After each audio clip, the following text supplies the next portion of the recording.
Shalom saudara, shalom. Mari pagi ini kita mau sama-sama menerima apa yang menjadi pesan Tuhan, apa yang menjadi kerinduan Tuhan dalam hati kita, dalam hati dan hidup setiap kita. Saudara, ketika saya menyiapkan untuk firman pagi ini, sejujurnya sampai tadi pagi saya pun masih belum dapat, tapi ketika the last minute saya berdoa, Tuhan apa yang harus saya sampaikan. Tadi kita menyanyikan Aku punya Tuhan yang besar, amin. Kita lalu lanjut ke dalam Yesusku terlebih besar, amin. Itulah yang harus kita percaya ya saudara. Tadi saya sempat menyinggung, kita punya badai, kita punya gelombang, kita punya Yeriko-nya sendiri. Bahkan kita mungkin melihat tembok kita ini terlalu besar untuk kita lompati, untuk kita taklukkan. Tetapi kita punya Tuhan yang besar, yang hari ini, yang dahulu, sekarang dan sampai selamanya, itu berlaku buat setiap kita, amin. Tuhan yang besar, dengan kuasa yang besar, dengan perbuatannya yang besar, itulah yang akan membuat kita menjadi besar. Tapi permasalahannya, bagaimana cara kita memandang setiap gelombang, setiap tembok, setiap masalah dalam kehidupan setiap kita. Manusia tidak luput dari yang namanya persoalan, betul? Ada aja persoalan yang kita hadapi setiap hari, setiap saat. Tapi itulah yang membuat kita bisa menjadi lebih baik dalam kehidupan kita. Tapi terkadang naluri seorang manusia itu kalau melihat, aduh ini gak mungkin. Udah doa, belum jebol-jebol, udah doa, udah puasa, belum terima jawaban. Kok temboknya masih besar, masalah masih ada. Kadang bikin manusia itu menjadi hopeless, menjadi kecewa dan mungkin bahkan bisa menjadi pahit sama Tuhan. Saya punya teman yang mengalami berbagai masalah dalam hidup dia. Dia udah doa, puasa, melakukan segala macam yang dia kerjakan. Tapi dia belum mendapat jawaban. Dan akhirnya apa? Dia kecewa sama Tuhan. Ketika saya bertemu, gimana masalah kamu? Udah, saya pasrah. Toh gue doa juga, Tuhan gak jawab. Mau gue doa sampai sujud, tidur, berlutut, masalah gue tetap ada, dia bilang gitu. Gak mau Tuhan-Tuhanan lagi lah, percuma. Kalimat itu yang saya dengar dari teman saya, saudara. Ketika dia memandang sebuah tembok, sebuah masalah, dan naluri manusia yang mungkin kadang, aduh besar banget sih masalah nih. Banyak banget sih yang harus kita bayar. Atau mungkin banyak sekali sih permasalahan yang harus dihadapin hari demi hari.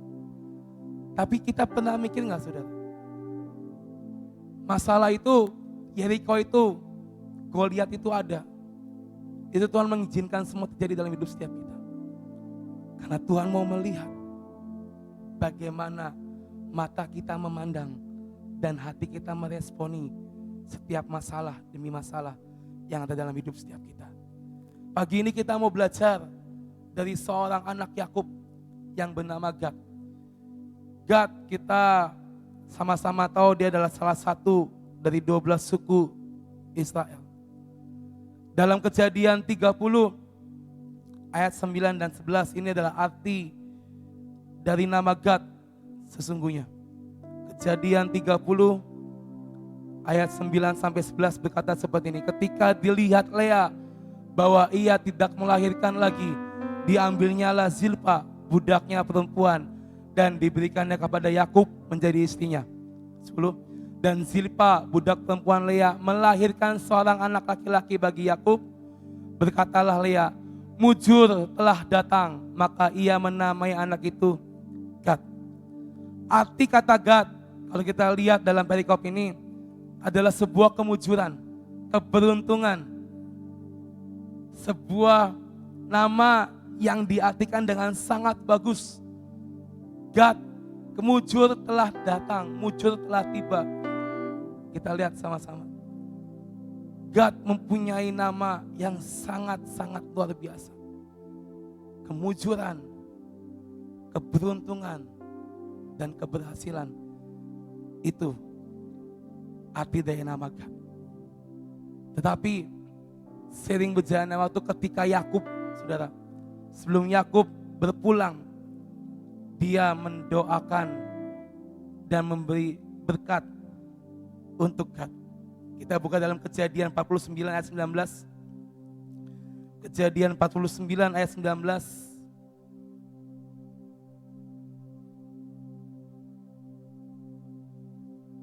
Gad, ia akan diserang oleh gerombolan, tetapi ia akan menyerang tumit mereka.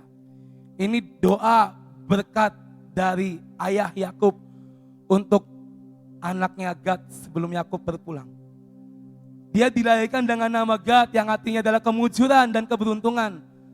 Tetapi ketika Yakub mau pulang, ketika Yakub mau balik ke surga, dia memberikan doa berkat untuk Gad. Gad, kamu akan diserang oleh gerombolan, tetapi akan menyerang tumit mereka. Mungkin secara naluri manusia ketika dia didoakan mendapatkan berkat itu, pasti kan setiap kita menerima doa berkat, pasti kita meminta dan kita mengharapkan yang terbaik, benar? Tetapi Gad menerima apa? Tetapi Gad, ia akan diserang oleh gerombolan. Pada hari itu, pada waktu itu sejujurnya Gad mungkin bisa kecewa kepada ayahnya. Mungkin Gad bisa kecewa kepada Allah Bapa. Tuhan, nama saya ini Gad, artinya kemujuran dan keberuntungan. Tetapi kenapa berkatnya bahwa aku akan diserang oleh gerombolan. Gad akan mengalami perang demi perang. Gad akan mengalami masalah demi masalah. Cara pandang itu yang mengubah, yang menentukan langkah kaki kita ke depan. Gad punya alasan untuk kecewa, Bapak Ibu Saudara. Doa berkat loh sebelum bapaknya balik. Tapi kenapa doanya seperti ini? Namanya aja kemujuran, keberuntungan. Tapi berkatnya apa? Ia akan diserang. Ia akan mengalami perang demi perang. Gad punya alasan buat kecewa. Gad punya alasan sakit hati. Dan melihat bahwa apa yang dia terima, apa yang dia hadapi,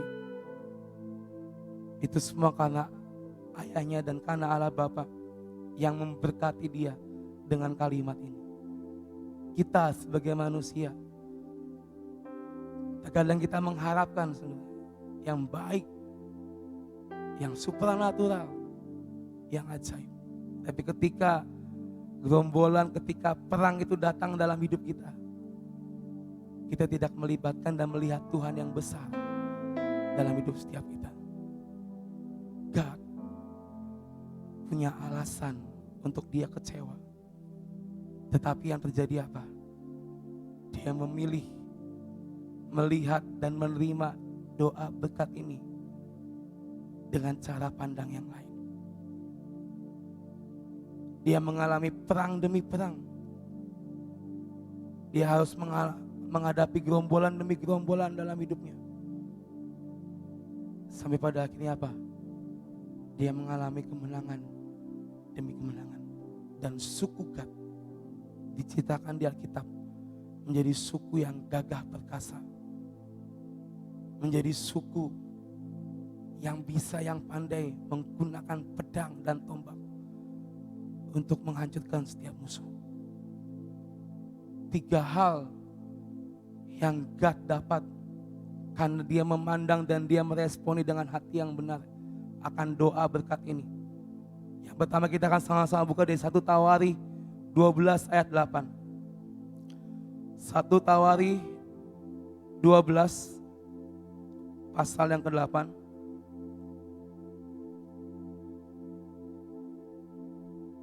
Pasal berkata seperti ini. Juga dari orang Gad ada yang memisahkan diri dan pergi kepada Daud ke kubu padang gurun, yakni pahlawan-pahlawan yang gagah perkasa, orang-orang yang sanggup berperang, yang pandai menggunakan perisai dan tombak, dan rupa mereka seperti singa dan cepatnya seperti kijang di atas pegunungan. Ini yang Gad terima, ini yang Gad peroleh dari cara pandang dia yang meresponi dengan benar dari apa yang bapaknya doakan sebelum bapaknya pulang naik ke surga. Gad menjadi pahlawan-pahlawan yang gagah perkasa, menjadi suku Gad yang gagah perkasa, pandai berperang. Karena respon, karena cara pandang dia menimpali doa yang mungkin secara daging tidak enak buat hidupnya. Dia harus menghadapi masalah demi masalah, peperangan demi peperangan. Tapi dia yakin apa yang Allah Bapa berikan, apa yang Bapaknya berikan, yaitu Yakub berikan dalam hidupnya, itu tidak pernah salah. Dan pada akhirnya apa? Suku Gad menjadi suku yang luar biasa. Dalam peperangan apapun mereka bisa menang. Dan dia menjadi pahlawan-pahlawan yang gagah perkasa. Hal yang kedua, dia punya ternak, dilimpahi, diberkati ternak yang sangat banyak. Bilangan 32 ayat 1a. Bilangan pasal yang ke-32 ayat 1a berkata seperti ini. Adapun Bani Ruben dan Bani Gad, ternaknya banyak, bahkan sangat banyak sekali. Ketika Gad memandang sebuah masalah, memandang sebuah medan perang, memandang sebuah persoalan, bukan sebagai beban yang harus dia ratapi, harus dia tangisi. Udah tahu nama saya ini kemujuran, keberuntungan, tapi kenapa didoakan untuk harus berperang, untuk harus menghadapi sebuah masalah demi masalah. Tapi dia merespon dan dia memandang dengan cara yang benar di hadapan Allah Bapa. Dan akhirnya diberikan, diberkati dengan ternak yang sangat banyak.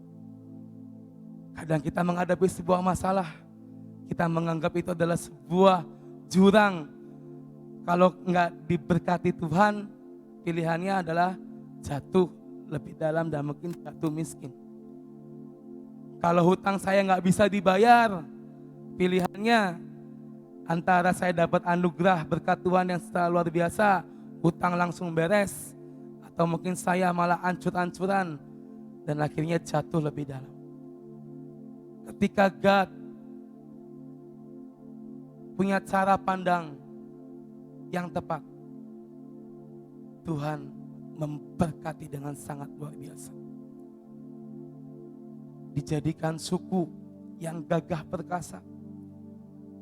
Banyak pahlawan-pahlawan yang berasal dari suku Gad ini. Dilimpahi dengan ternak yang banyak dan sangat banyak sekali. Dikatakan dalam bilangan 32 ayat 1a. Ini yang Tuhan berikan ketika kita bisa memandang sebuah atau permasalahan dengan cara yang pandang yang benar di hadapan Tuhan. Dan yang ketiga, yang kelima apa? Ulangan pasal yang ke-32.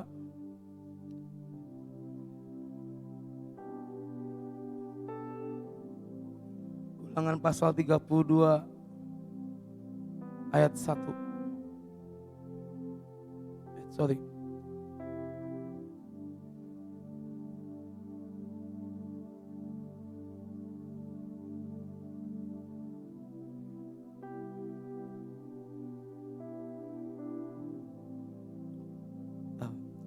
Ulangan 33, ayat 20 dan 21.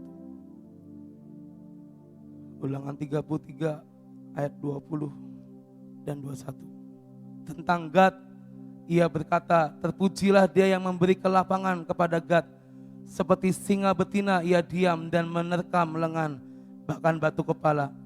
Ia memilih bagian yang terutama, sebab di sanalah tersimpan bagian panglima. Ia datang kepada para kepala bangsa itu, dilakukannya kebenaran Tuhan serta penghukuman-penghukumannya bersama-sama dengan orang Israel. Gad menjadi seseorang yang sangat disegani. Ada ketetapan Tuhan yang berlaku dalam hidup Gad. Ada penyataan Tuhan yang berlaku dalam hidup Gad saat itu. Dan menjadikan dia seorang panglima, menjadikan dia seorang pahlawan yang sangat disegani dan gagah perkasa. Ketiga hal ini yang dia terima ketika merespon, memandang sebuah masalah atau sebuah tembok besar yang menjulang tinggi di depan mata dia dengan hati yang tepat di hadapan Allah Bapa. Hari-hari ini saudara, apapun tembok itu di depan kita, jadilah seperti Gad. Mungkin gak enak buat telinga kita, mungkin gak enak buat telinga Gad ketika dia mendengar doa berkat yang Yakub berikan dalam hidupnya. Tetapi Gad tahu dan yakin kalau itu berasal dari ayahnya, itu juga berasal dari Allah Bapa. Kadang kita sering mengumpat. Saya mungkin pernah mengalami ketika harus menghadapi hal demi hal yang secara beruntun. Saya itu tipe orang yang selalu kepikiran, Bapak Ibu Saudara. Baper lah ceritanya. Jadi apapun yang ada di depan saya ditambah lagi itu sering baper, sering kepikiran. Dan bahkan sering gemes. Ini saya alamin dalam pekerjaan saya sih. Di sini ada ibu bos saya di sini sih. Ketika mungkin saya mengalami pekerjaan yang numpuk, harus ini, harus itu, ngerjain ini, ngerjain itu. Satu hal belum saya kelarin, tapi ketika harus ada perintah, harus ini, harus ini, harus itu. Terkadang itu bikin saya, kenapa sih ini aja belum kelar, tapi kok ditambah lagi. Maaf ya Ci. Ini jujur pengakuan gitu ya. Ketika saya disuruh mungkin sama Ko Freddy, Bom melakukan A, B, C. Terus si Sofi WA, Bom nanti sini. Terkadang timbul dalam pikiran saya dan hati saya, kenapa sih ini kok yang satu aja belum saya kelarin, tapi kenapa kok ada lagi? Ketika saya memandang itu sebagai sebuah kegemasan dan kenapa sih? Ada lagi. Ini aja belum kelar, si Sofi nyuruh ini. Ini aja belum kelar, Ko Freddy nyuruh ini. Terkadang saya memandang sebuah itu, masalah itu kayak gitu saudara. Dan akhirnya apa? Yang di sini jadi gemrungsung saudara. Gak tenang hati saya. Mungkin beberapa kali terlihat saya mungkin mukanya agak diam kalau pas datang ke rumah mereka. Tapi saya tahu itu saya salah di hadapan pimpinan saya dan juga Tuhan yang saya sembah.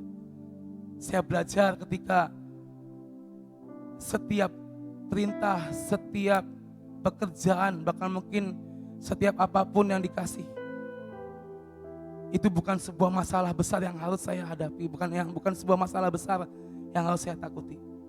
Tapi saya tahu hal-hal yang ada di depan mata saya itu adalah proses yang harus saya jalani untuk saya lebih baik dalam pekerjaan saya.